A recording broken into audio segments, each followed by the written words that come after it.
Sveicināti!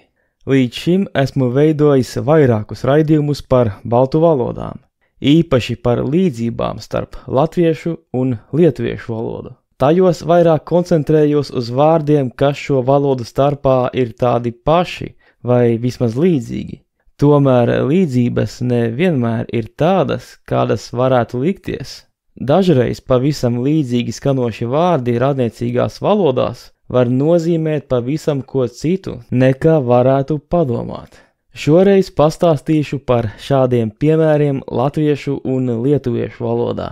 Esmu apkopojis vairākus 10 šādu piemēru, kur kāds vārds lietuviešu valodā var rakstiskajā formā un ļoti bieži arī izrunātajā formā izskatīties ļoti līdzīgi vai pat identiski kādam latviešu valodas vārdam, taču to nozīme patiesībā ir pavisam savādāka. Iemesli tam var būt dažādi, bet galvenokārt tas, ka visās valodās vārdi ar laiku sāka mainīties, un laika gaitā var iegūt pat pilnīgi pretēju nozīmi. Piemēram, senāk šim vārdam varēja būt vairākas nozīmes, bet tad tas daļu no tām zaudēja. Ir arī citi iemesli. Piemēram, kad valodnieki veido valodā jaunus vārdus, tie reizēm iedvesmojas no radniecīgu valodu vārdu krājuma un piemēro to kādam jaunam vārdam savā valodā, bet tas ne obligāti nozīmē to, ko nozīmēja oriģināla valodā. Papildus tam bieži pat nelielas skaņu izmaiņas var pilnībā mainīt vārda nozīmi, kā arī mēs paši to redzam latviešu valodā, piemēram, ar tādiem vārdiem kā kazas un kāzas. Mācoties valodas, šādus vārdus mēdz saukt par viltus draugiem. Tie it kā liekas saprotami, bet patiesībā nozīmē ko citu. Tās tomēr nenozīmē, ka tie galīgi neder valodas apguvē, jo ar līdzīgu skanējumu vien pietiek, lai šo vārdu labāk atcerētos, pat ja tam ir cita nozīme. Tad paskatīsimies šādus piemērus no lietuviešu valodas. Sākumā es nosaukšu lietuviešu vārdu, un pēc tam paskaidrošu, ko tas patiesībā nozīmē latviski. Redzēsim, vai kādam izdosies saprast to īsto nozīmi, pirms tā tiek atklāta. Saukšu vārdus alfabetiskā secībā. Sākšu ar vienu, ar ko man pašam sanāca interesanti satikties, un tas ir vārds bauda. Kad ierados Lietuvā, autobusā varēja lasīt, ka ja brauksi bez biļetes, dabūsi baudu. Tikai viss nav tik labi, kā varētu likties, jo lietuviešu valodā vārds bauda nozīmē sots, un piemēram sodīt ir bausti. Tad ejam tālāk. Vārds bērnas vai bērnas nozīmē nevis mūsu bērnu, bet gan puisi. Tā piemēram Kaunijā ir tāds krodziņš, kas saucas berneļu uz eiga. Tātad puišu krodziņš, bet latvietim varētu sākumā izskatīties, ka tur runā par bērnu krodziņu. Nākamais vārds brangus, tātad izskatās, ka varētu nozīmēt kaut ko brangu, lielu, bet izrādās, ka tas nozīmē dārgs.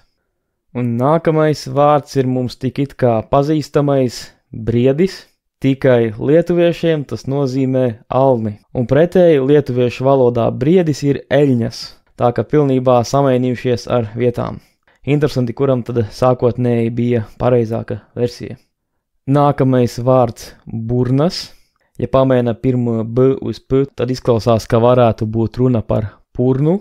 Savā ziņā ir tuvu, bet patiesībā lietuviešiem tas ir parastākais vārds priekš mutes, cilvēka mutes, nevis priekš zvēra purna. Tālāk vārds buris vai būris, kā varētu sākumā likties latviešiem, ja to lasa. Un tam nav nekāda sakara ar restēm tev apkārt vai ko tam līdzīgu, bet tas nozīmē bars, pulks, tātad tāda kā lielāka cilvēku kopa. Nākamais vārds būdas. Pirmajā brīdī varētu likties, ka tam ir kāda saistība ar būdu, tātad ēku, bet nozīmē ir pavisam savādāk, tas nozīmē veids. Piemēram, vieninteļas būdas būtu vienīgais veids, piemēram, vienīgais veids, kā kaut ko izdarīt. Tad nākamais vārds, kas varētu radīt arī dažādas pārpratumus, dejoti. Un tas lietuviešiem nozīmē nevis šo jautro dejošanas darbību, bet gan vai manāšanu. Tā piemēram vārds dejā nozīmē diemžēl, tad nākamais vārds ir laikam vairāk jaunvārds, bet vienalga interesanti – dēstītojas, tad it kā dēstītājs, bet ar dēstīšanu tam nav nekāda sakara, jo tas nozīmē skolotāju, jeb, kā teikt, vairāk pasniedzēju universitātē. Un joks slēpjas tajā, ka būtībā latviešiem šis vārds dēstīt ir ļoti specializēts vārds, kas tātad nozīmē tikai, teiksim, likt stādu vai sēklu drīzāk zemē, bet lietuviešiem dēstīt ir vienkārši jebkāda likšanas darbība. Tā ka šajā gadījumā tas ir domāts kā cilvēks, kas liek zināšanas citos. Nākamais piemērs – druska. Tā izklausās pēc kādas drusciņas, kaut kas nedaudz, bet īstā nozīme ir sāls. Vienā ziņā var saprast, jo sāls sastāv no daudziem maziem gabaliņiem, tomēr es domāju, ka ja kāds latvietis izlasītu šo vārdu, viņš diez vai uzreiz padomātu, ka tas ir sāls. Nākamais vārds duļķes, jeb kā latvieši varbūt lasītu duļķes, un tam īsti nav sakarā ar šīm duļķēm, ko mēs varbūt domājam, jo lietuviešiem tas nozīmē putekļi. Tad nākamais vārds ēsti vai ēsti, un tam būtībā ir gandrīz tāda paša nozīme kā latviešu valodā, bet lietuvieši vārdu ēsti saka tikai par par procesu, kurā ēd dzīvnieki, bet cilvēki nevis ēd, bet valgīti. Ir gan nedaudz atšķirības pie viena no lietuviešu valodas paveidiem žemaišu valodas, un tur tāpat kā latviešu valodā ēsti nozīmē to pašu parasto cilvēku ēšanu. Protams, nevis to, ka ēd cilvēks, bet procesu, kurā cilvēks ēd. Nākamais vārds gaļēti, vai kā latvieši varbūt lasītu gailēti, un tam nav nekāda sakara ar ugunsgailēšanu vai ko tam līdzīgu, bet gan ar žēlošanu. Gaļēti nozīmē žēlot. Tad vārds gaļa, kas nozīmē nevis pārtikas produktu, bet gan spēšanu, varēšanu, piemēram, vārds gaļēti ir varēt, un te laikam varbūt varētu pajokot, ka varbūt cilvēks apēd gaļu, un tad viņš var to darīt, gūst spēju darboties. Tad vārds gausa, kas nozīmē nevis kaut ko gausu, bet gan pārpilnība. Nākamais vārds ir diezgan izplatīts, jēga, jeb kā varbūt latvieši lasītu jēga, bet tam nav nekāda saistība tieši ar latviešu jēdzienu jēga. Lietuviešiem tas nozīmē spēks. Un tagad tādā kā jaunākā leksikonē tas var nozīmēt arī kaut ko līdzīgu kā super, lieliski. Piemēram, jaunieši var teikt, ka kaut kas labs notiek, vai par kaut ko, kas viņam ļoti patīk, viņi vienkārši saka jēgā, kaut kā tam līdzīgi. Nākamais vārds kakta. Un kā jums šķiet, vai tas nozīmē kādu mājas kaktu? Nebūt, nē. Tā ir cilvēku ķermeņa daļa, un tas nozīmē piere. Tad varbūt varētu teikt, ka piere ir kāds galvas kaktiņš. Nākamais vārds kraujas, kam nav nekāda sakara ar krauju, no kurienes var nokrist, bet tam ir pavisam savādāka nozīme, un tas nozīmē asinis. Šķiet, latviešu valodā šis vārds vismaz daļai ir saglabājies vārdā krevele, tā kā sāks ar to pašu kr. Nākamais vārds kūdra, kas lietuviešiem nozīmē nevis tieši kūdru, bet dīķi. Tad nākamais vārds koka, kam varētu likties, ka ir saistība ar koku, un savā ziņā tas ir saistīts ar koku, bet tā īstā nozīme ir vairāk kā vāle. Tā tad var būt no koka taisīta vāle. Un cik es dzirdēju, tad šis vārds ir vairāk izplatīts arī šajā Žemaitijas reģionā. Nākamais vārds kamoļis, jeb kā varbūt latviešu padomātu kamols, un sava līdzība latviešu vārdam tur ir, bet lietuviešiem tas nozīmē specifiski bumbu. Tā kā atkal šķiet, ka latviešiem tas ir ieguvis tādu šaurāku nozīmi, bet lietuvieši šo vārdu lietot arī kā, piemēram, futbola kamolis vai basketbola kamolis, kas latviešu valodā jau liktos pavisam dīvaini. Mēs to vairāk lietojam, piemēram, kā dzīves kamolis vai, piemēram, kamolā saritinājies kaķis, bet ne kā par bumbu. Nākamais vārds labai, jeb saīsināt latviski būtu labi, kas liekas pavisam pazīstams vārds, un it kā lietuvieši taču arī lieto to pašu labas rītas, labas vakaras, bet tieši vārds labai nozīmē ļoti. Tāpēc vārdu savienojums labai gerai nozīmē nevis labi, lietuviešu izplatītākais vārds priekš labs ir gerai, bet gan labai gerai nozīmē ļoti labi. Tad nākamais vārds lekti, tātad liekas kā vārds lekt, bet tas var nozīmēt drīzāk skriešanu un lidošanu, jo vārds lekt lietuviski ir šokti, un starp citu šokti nozīmē arī dejošana, tā kā lietuviešiem vārds dejot un lēkt ir viens un tas pats šokti, bet lekti nozīmē skriet vai lidot. Vārds lētas nozīmē nevis kaut ko lētu kā preci, bet gan lēns. Un, piemēram, ja gribētu teikt lēnāk, tas būtu liečau. Piemēram, ja jūs mācāties lietuviešu valodu un kārtīgi nesklausījāt, ko jums teica lietuvietis, tad varat teikt ar gaļate pakartoti liečau, vai varat atkārtot lēnāk. Nākamais vārds ir ļaunas, kas izklausās pavisam līdzīgi kā latviešu vārds ļauns, bet lietuviešiem tas nozīmē lokans, jeb slaids. Nākamais vārds lomas, un tur nav nekāda sakara ar lomu, kā piemēram lomu teātrī vai piemēram lomu kā noķertu zīvi, bet tas nozīmē vairāk kā šķira, piemēram kungu šķira vai kaut kā tam līdzīgi. Nākamais vārds ir par krāsu, kas ir mēļines. Un tas varētu sākumā izklausīties drīzāk kā melns, taču lietuviešiem tas nozīmē zils. Un te var būt saistība vienīgi tādā ziņā, ka gan melns, gan zils ir parasti uzskatīts vairāk kā tumšas krāsas, jo, piemēram, gaiši zils lietuviešiem ir žīdras, tātad mēļinas ir vairāk kā tumšs zils. Nākamais vārds ir melsti, un kas nenozīmē kaut kādu cilvēkam melšanos, bet gan lūgties. Pēc tam ir vārds miestas, kas ļoti atgādina latviešu vārdu miests, kas gan abos variantos iespējams ir aizgūms, bet tomēr pretēji latviešu vārdam, kur miests nozīmē kādu mazapdzīvotu vietu, lietuviešiem ir tieši otrādāk. Miestas ir pilsēta. Piemēram, Viļņa ir miestas.